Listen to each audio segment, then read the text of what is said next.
একদম সরাসরি মূল কথায় চলে যাচ্ছি। আজ আমরা আমাদের এই বিশেষ আলোচনায় ঘোস্ট শিপ সিরিজের একেবারে চূড়ান্ত পর্ব মানে শেষ মোকাবিলা নিয়ে কথা বলবো। যারা আগের ঘটনাগুলো জানেন তারা তো বুঝতেই পারছেন পরিস্থিতি ঠিক কতটা ভয়ঙ্কর জায়গায় গিয়ে দাঁড়িয়েছিল। তো চলুন দেখা যাক এই অতি প্রাকৃত আতঙ্কের ক্লাইম্যাক্স আসলে কিভাবে তৈরি হলো আর তথ্যের গভীরে লুকিয়ে থাকা আসল রহস্যটাই বাকি। আগের রাতের ওই ভয়াবহ অভিজ্ঞতার পর সবাই যখন ভাবছে যাক হয়তো মুক্তি পাওয়া গেল, ঠিক তখনই একটা মেসেজ আসে। আর মেসেজে লেখা শুধু ৩টে শব্দ, আজ শেষ সুযোগ। বুঝতে পারছেন ব্যাপারটা? এই একটা মেসেজই কিন্তু প্রমাণ করে দিল যে না, সবকিছু এখনও শেষ হয়নি। এটা শুধু একটা টেক্সট নয়, বরং সরাসরি একটা হুমকি। এই ছোট্ট একটা বাক্য কিভাবে এক মুহূর্তের মধ্যে আবার নতুন করে আতঙ্কের জন্ম দেয় সেটা ভাবলে সত্যিই গায়ে কাটা দেয়। চলুন ঘটনাগুলো কিভাবে পরপর ঘটল সেটা একটু মিলিয়ে দেখি। প্রথমত, রাত ঘনিয়ে আসার সাথে সাথেই চারপাশের পরিবেশটা একদম বদলে যায়। আকাশ ঘুটঘুটে কালো, বাতাস এত ভারী যে মনে হবে নিঃশ্বাস নেওয়াই কঠিন হয়ে পড়ছে। এরপর কাটায় কাটায় রাত 12টা, ঠিক মধ্যরাতে সেই অদ্ভুত মেসেজটা আসে। আর তারপর এক অদ্ভুত অমোঘ আকর্ষণে বা বলা যায় বাধ্য হয়েই চারজনকে আবার সেই অভিশপ্ত নদীর ধারেই ফিরে যেতে হয়। মানে সবকিছু যেন একটা অদৃশ্য ছকে বাধা পথে এগোচ্ছিল। আচ্ছা, এবার একটা বিষয় খেয়াল করুন। আগেরবার জাহাজটা যখন দেখা গিয়েছিল সেটা ছিল নেহাতি একটা ভুতুড়ে জাহাজ। কিন্তু এবারের পরিস্থিতি কিন্তু সম্পূর্ণ আলাদা। নদীর ধারে পৌঁছাতেই দেখা যায় জাহাজটা আগের চেয়ে বহুগুণ বিশাল আর মারাত্মক ভয়ঙ্কর রূপ নিয়েছে। আর সবচেয়ে বড় চমকটা হলো এবার সেই নাবিক কিন্তু একা নেই। তার চারপাশে ঘিরে আছে অসংখ্য বন্দী আত্মা। শক্তির ভারসাম্যটা যে পুরোপুরি অশুভ শক্তির দিকে হেলে গেছে এটা বোঝানোর জন্য আর কিছুরই দরকার নেই। এই চরম বিশৃঙ্খলার মধ্যেও জিসানের একটা দারুণ জিনিস চোখে পড়ে। সে খেয়াল করে ওই বিশাল জাহাজের ঠিক মাঝখানে একটা লণ্ঠন জ্বলছে। সে মুহূর্তেই বুঝতে পারে যে ওই নাবিক বা বন্দী আত্মারা আসলে মূল সমস্যা নয়। আসল শক্তিটা লুকিয়ে আছে ওই জ্বলন্ত লণ্ঠনের ভেতর। সে চিৎকার করে ওঠে, ওটাই সবকিছুর উৎস।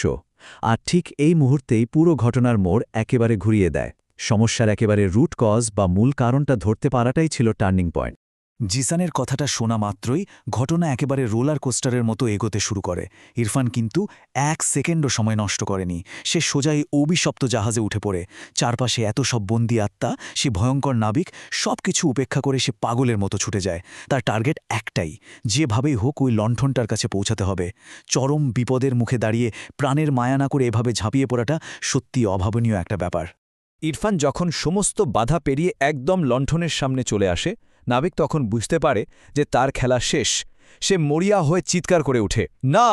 কিন্তু ততক্ষণে অনেক দেরি হয়ে গেছে।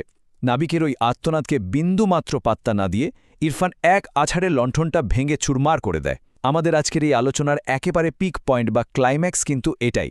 সঠিক সময়ে একটা সাহসী সিদ্ধান্ত যে পুরো পরিস্থিতি কিভাবে বদলে দিতে পারে, এটা তারই প্রমাণ। লণ্ঠনটা ভাঙার সাথে সাথেই ম্যাজিকের মতো একটা চেইন রিয়াকশন শুরু হয়। প্রথমে চারপাশ এক তীব্র আলোয় ভরে যায়, আর সেই আলোর স্পর্শে আটকে থাকা অসংখ্য আত্মা অবশেষে তাদের মুক্তি পেয়ে যায়। শক্তির মূল উৎসটা ধ্বংস হয়ে যাবার কারণে সেই ভয়ঙ্কর নাবিক একেবারে হাওয়ায় মিলিয়ে যায়। আর সবশেষে বিশাল ওই জাহাজটা ধীরে ধীরে নদীর জলে তলিয়ে যায়। ঘুটঘুটে অন্ধকার থেকে হঠাৎ করে এই আলোয় ফিরে আসার দৃশ্যটা একবার কল্পনা করে দেখুন। এতক্ষণের ওই দম বন্ধ করা উত্তেজনার পর অবশেষে ভোরের আলো ফোটে। আর সকাল হতেই দেখা যায় সবকিছু একদম সাধারণ। রাতের সেই ভয়ঙ্কর ধ্বংসলীলার কোনো চিহ্নই আর বাকি নেই। সবচেয়ে বড় কথা হলো ওই চারজন এই ভয়ঙ্কর মরণ ফাঁদ থেকে একেবারে অক্ষত অবস্থায় বেঁচে ফিরেছে। মনে হচ্ছিল যেন একটা খুব খারাপ দুঃস্বপ্ন দেখার পর হঠাৎ করে ঘুম ভেঙে গেছে। আপাতত মনে হচ্ছিল লড়াইটা তাহলে শেষমেশ শেষ হলো। কিন্তু টুইস্টটা ঠিক এখানে। সবকিছু শান্ত হয়ে গেছে ভেবে যখন সবাই হাফ ছেড়ে বাঁচছে, ঠিক তখনই নদীর ধারে চোখ আটকে যায়।